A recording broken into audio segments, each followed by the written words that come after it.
こんにちは。ずっとどう動画にしていいのかわからなくって、でも自分が何かを言うべきなのかすごい迷ってたんですけど、でも今日お昼寝してて、でお昼寝から目覚めたら友達が電話かけてきてて、で今アメリカで起きてることってどういうことなのって、何が黒人差別で問題になってるのっていうのを聞かれて、でそれについていろいろ話したんです。だからその時に話した感じでいろいろ知ってもらえたらいいなと思って、今回ちょっと動画にしてみました。そうですね、私はまだまだ知らないこともあるし、当然黒人ではないから、そういうのに便乗して偽善者だったり、ファッションの一部じゃないんですけど、そういう流行に乗ってるんじゃないかって思われると思うんです。でも私はこの問題について無関心ではないっていうことを伝えたいし、それでちょっと知識が増えて、あ、そうなんだ、だからなんだって思ってほしい、関心を持つ人を増やしてほしいと思って今このビデオを撮ります。先月1週間ちょっと前に、5月25日の金曜日ですかね、ジョージ・フロイドさんっていう人がアメリカで殺されました。でその人はお店に入ってで物を買おうとした時に、偽札じゃないかっていうことを店員さんに疑われて、でその店員が通報して、で駆けつけた白人警察官に取り押さえられて、で取り押さえられ方も膝でギュッて首を押さえつけられて、全体重が乗っけられて、で8分間そうされたから息ができなくて亡くなったんですね。悪いことをしたかどうかそこでは何も聞かれてないんです。なんかえっ、とね私がフォローしてるインスタグラムでフォローしてる子が言ってた話では、ちょっと前にかな、白人の人が銃乱射事件を起こして23人亡くなった。その時には警察官にそんなひどい押さえつけられ方をしてなくって、連れて行かれて、でそのパトカーに乗ってる時に水まで渡されたみたいな、そういう待遇だったのに、一人も殺してない人が23人殺した人よりもすっごいひどい仕打ちを受けて亡くなったんです。で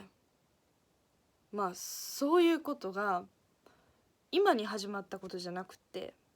何十年何百年も前からそういう不当な扱いを受けてきたんですね、黒人の人は。でそれに対してのもう我慢できないっていう抗議が全米で行われてて、でそのデモがどんどん過激化していったんです。店を見たことあるかもしれないんですけど、店の窓ガラスをバーンって割ったり、パトカーに火をつけたり、白人警察官に攻撃したり、でそれに対して、警察官もどうにかするじゃないですか。でそういうのを警察官が、一般の市民を抑えようとして体に触ったり、そういうことにしたらまたお前はやるのかみたいな、悪い人としてそこを一部だけを切り取られてメディアが放送してたりして、ですごい反感、市民の怒りを買ってるんですよ。でそれにそんな方法で対暴力でやるんじゃなくて、もっと平和的に解決しようよって言って、踊りながらパレードみたいに抗議したり、ただ SNS でそういう情報を回し続ける、発信し続けるっていう抗議の仕方もあったり、あとは選挙に行くっていうことで何か変えれるんじゃないかって訴える人もいるんですね。で、トランプ大統領はそういうことを見てて、デモが暴力で来るんだったらこちらも軍を配備してその攻撃に対して攻撃しますっていうことを言ったんですよ。あの人はどうかわからないんですけど、もともと女性蔑視をしてる発言があったり、白人とかそのお金持ち階層のサイドに立ってて、それで経済をうまく回していこうっていうのを第一にしてる大統領なので、そんだけヘイト、黒人に対するプラスにはならないことを言ってして、それをし続けた上で、自分が作った社会なのにもっと攻撃しますよっていうことを言ったんですね。それは私はどうなんだろうって思います。全然良くないと思う。リーダーとしてみんなのことを思っての行動だとは思えない。で、そのジョージ・フロイドさんの事件では、その警察官は殺人に値するっていう容疑で今起訴されていて、でそれを見てた他3人の同僚も罪をかぶることになると思います。今日の報道でさっき見たニュースでは、その他の警察官も悪いって見なされてます。でもそこまで1週間以上経ってるんですよ。もしデモとか何もしなかったら、その警察官たちも普通に働き続けて今まで通り黒人を差別して、もっと犠牲者が増えてたかもしれないし、それは良かったなって思います。でもそれでもその亡くなった人たちっていうのは戻ってこないんですよ。ね。で、それがもう事件がどれぐらい頻繁かって言ったら、黒人に対する警察官の扱いが悪いっていう事件は、この前もコロナの治療に尽力してた、頑張ってた黒人の医療従事者の女性が警察に殺されたりして、意味もなくて肌の色だけで判断されて、で、コロナの時にそれずっと続いてきたけど、コロナの影響もあって、実はコロナで亡くなる人の死亡率とか、コロナで職を失う率っていうのが黒人は多いと。そういう不当な扱いも怒りに変わった、今回のデモは。でその根源にあるのは、貧困だったりするんですよ。貧困、お金がなかったらいい栄養状態じゃないじゃないですか。ちゃんとご飯が食べれない。で栄養状態が悪い上に、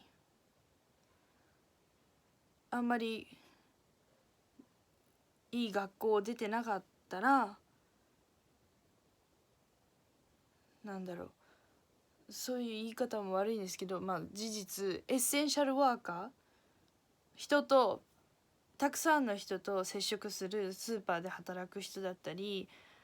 交通機関、電車とかの駅とかの駅員さんとかをする率も高くなってきて、でお金がなかったらコロナが怖いからって休めないじゃないですか。で人との接触の機会がすごい増えて、で体を壊して、でその地域の医療がちゃんとしてなかったら、そうやって人が死んでいくんですっていう負のスパイラルがあって、でもこれってアメリカですよ。先進国で起こってることですよ。で昨日知ったことなんですけど、アメリカではなんか法律とかで、奴隷制度っていうのがあって、それが終わった後も法律とかで差別をしてたんです。黒人と白人をなんか選挙に投票できないようにしたり、どうやってやるかっていうと、なんかこう選挙用紙のところかなに中国語で書いたものを渡すんですね。そんなのわからないじゃないですか。それで投票できないようにしたり、あとは例えばお金がなくても銀行に融資を頼むと大学に行ったりできるのは、日本でも知られてることだと思うんですけど、そのお金を借りるっていう行為ができないんです。法律によって銀行が黒人であるっていうことでストップするんですね。その融資をね、お金を貸すっていうことを。でそうやって頭良くなってお金をゲットして地位を向上させるっていうことを、黒人からそのチャンスを奪ってきたんです。でね、なんか私が思うには、日本にいると自分は見た目がアジア人なので、自分がアジア人であるとか日本人であるとかってあんまり考えなくても生きられると思うんですけど、世界には自分が生まれた国で生活してるのに、自分はこの人種だからって日々思って生活しないといけない人がいるんですね。それって悲しくないですか？私もイギリスで生活した時があるんですけど、その生活の中でそっかアジア人なんだって思って、それは周りからの扱いでわかるんです。なんかすごい人から距離を取られてるなとか、すごい言われないからかわれてるなっていうのはわかるんです。だって言葉わかるんだもんってね。そういったマイノリティに対する差別っていうのは全部解決しないといけないんです。でも今はそういう時じゃないんです。他の問題じゃなくて黒人の命を守ることを優先しないといけないんです。なんかハッシュタグで Black Lives Matter っていうのがあるんですけど、黒人の命は、尊重されなければいけないみたいないう意味なんですけど、それに対してハッシュタグで All Lives Matter 全ての命を大事にしようっていう声が上がったんです。で歌手のビリー・アイリッシュっていう人が、自分も白人だけどそういう問題じゃないっていうので訴えたんですね、この前で。その例えがすごくよくて、あなた、例えばどうしよう、友達が腕を切って血が出ているのを見た時に、あなたはどうしますかって。そこにいる全員、友達全員に包帯だったりバンドエイドだったりを配りますかって。腕があるからって配りますかって。そうじゃないでしょって。血が出てるのは誰って。血が出てるその子に手当てをするでしょって。今はそういう時って。それはもう命が大事なのはそれは大前提だけど、苦しい思いをしているのは今黒人の人であって、そこに目を向けないといけないんだって言ってたんですね。すごいそうだなって思って、その少数派であるっていうことをそういう人たちの力を押さえつけようってするのは、私が思うにその少数派の人が能力があるからかなって。例えば女性だったら脳みそ的になんか家事もこなせるし仕事も同時にこなせるって言われてたり、ユダヤ人の人はいっぱい発明をしてきたり、あとは、アジア人は数学がうまいとか、そういうのも全部レッテルなんですけど、でも私いいレッテルは貼ってもいいかなって思って、悪いことじゃなかったら決めつけは良くないけれどもある程度は許されるんじゃないかなって。そうだから黒人の人とかは筋肉質、体格も遺伝子的にいいから、それは肉体的に強いっていうことは生きていくうちですごく大事なことじゃないですか。そういうパワーに対して多数派の人がその優秀な分野で職を奪われるんじゃないかっていうことでちょっと非難してたりもするんですけど、長々喋ってるな。ね、みんながいいところを持っていいコミュニティをそれぞれの力で作れれば一番いいんです。でもその道を選ばない人がいるんです。それは醜いことです。私はちょっと最後に言わせてほしいのは、ブラックライブこのムーブメント、この運動を一時的なもので終わらしたくないなと思って、